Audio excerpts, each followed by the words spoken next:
लेकिन समस्या क्या है? समस्या ये है कि 56 इंच का सीना और लाल आंख तो हमने देख ली, चीन के आगे, अमेरिका के आगे, सबने देख लिया। पर जो तथाकथित 56 इंच के सीने में एक लोगों के लिए धड़कता हुआ दिल चाहिए, जो अपने देश के लोगों की व्यथा को, पीड़ा को, परेशानी को समझ सके। वो दिल नहीं है मोदी जी के पास। वो दिल मोदी जी का पथरा चुका है। और यही कारण है कि देश में पेपर लीक हो जाए, अभ्यर्थी आत्महत्या कर लें। अभी हम सब देख रहे हैं, गुजरात में, वलसाड़ में, इंदौर में, मध्य प्रदेश की तमाम जगहों पर, अभी बुंदेलखंड से भी आने लगेंगी तस्वीरें।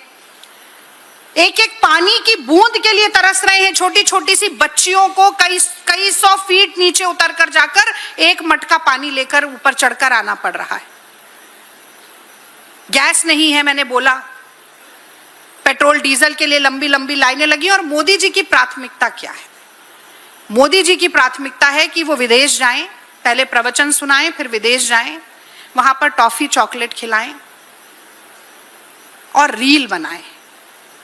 तो अगर रोम जलेगा और नीरो बांसुरी बजाएगा तो उसको कटघरे में खड़ा किया जाएगा, उस पर सवालिया निशान लगाया जाएगा। तो मोदी जी, ये रील बनाकर खीसे निपोरने का समय नहीं है। ये देश की जनता के लिए एक मुखिया के रूप में, एक अभिभावक के रूप में खड़े होने का समय। और एक बात मैं और अंतिम यहां पर करके जाना चाहती हूं। जब भी ये सवाल पूछा जाता है सत्ताधारियों से, भारतीय जनता पार्टी की सरकार से, मंत्रियों से, संतरियों से, प्रवक्ताओं से, कि क्यों ऐसी दुर्दशा हो रही है, तो कहते हैं वैश्विक संकट है, वैश्विक संकट है। अरे वैश्विक संकट की मार एक देश पर कैसे पड़ेगी, ये उस देश की नीतियों पर निर्धारित होता है, नीतियों से निर्धारित होता है। अगर मोदी जी कॉम्प्रोमाइज प्रधानमंत्री ना होते, अगर मोदी जी ने ट्रंप के आगे सरेंडर ना किया होता, तो रूस से सस्ता तेल खरीदने के लिए बार बार अमेरिका के आगे नाक रगड़कर अनुमति नहीं लेनी पड़ती। 12 लाख बैरल हर रोज हमारे देश में कम तेल आ रहा है, उसकी आपूर्ति के लिए चिंता नहीं करनी पड़ती। देश के लोगों को बार बार पेट्रोल डीजल हाइक की मार नहीं सहनी पड़ती।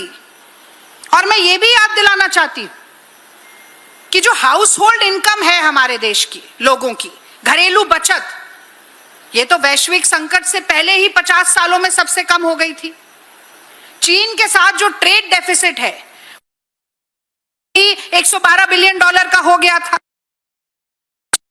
पहले ही रुपया एशिया की वर्स्ट परफॉर्मिंग करेंसी बन गया था, यानी पाकिस्तान के रुपये और बांग्लादेश के टके से भी ज्यादा कमजोर। 2014 में जो 12 लाख करोड़ का भारत पे ऋण था, वो इस तथाकथित वैश्विक संकट से पहले ही मोदी जी 216 लाख करोड़ तक पहुंचा चुके थे।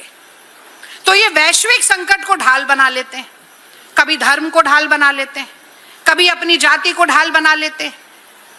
बार बार अपनी विफलताओं को छुपाने के लिए एक ना एक बहाना ये ढूंढकर ले आते हैं। आप